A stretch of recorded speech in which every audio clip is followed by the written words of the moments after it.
Au cours de l'été 2019, des incendies ravagent la forêt amazonienne. Plus grande forêt tropicale du monde, son sort suscite une forte mobilisation diplomatique et médiatique.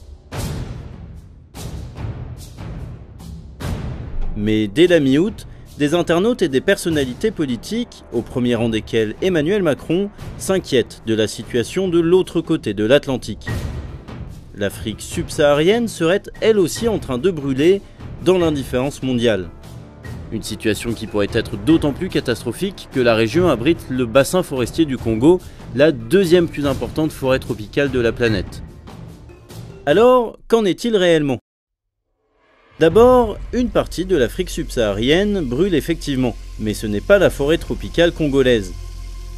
L'immense majorité des flammes se trouve plus au sud, sur une partie du Congo, mais surtout en Angola, en Zambie, en Tanzanie, ainsi qu'au Malawi et au Mozambique. Si l'on regarde le nombre d'incendies recensés, ils sont effectivement plus nombreux en Afrique subsaharienne qu'en Amazonie.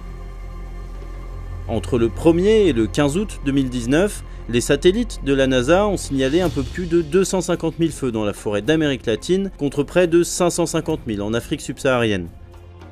Mais pour la région, c'est une situation relativement habituelle, car les causes des incendies sont bien différentes des deux côtés de l'océan.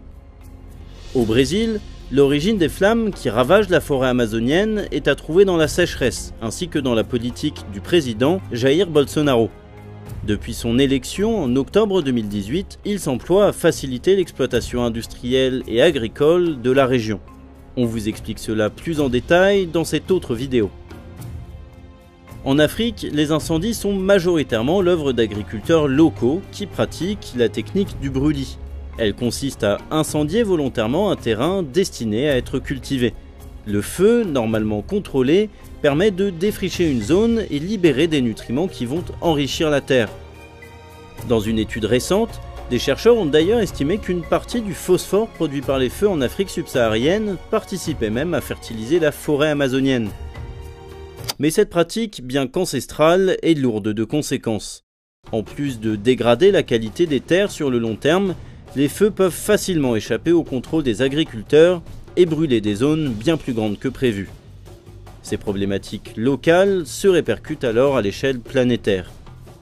Car chaque année, l'ensemble des feux de la planète génère entre 25 et 35% des émissions de gaz à effet de serre responsables du réchauffement climatique, et à elle seule, l'Afrique subsaharienne représente environ un tiers des émissions liées à ces incendies.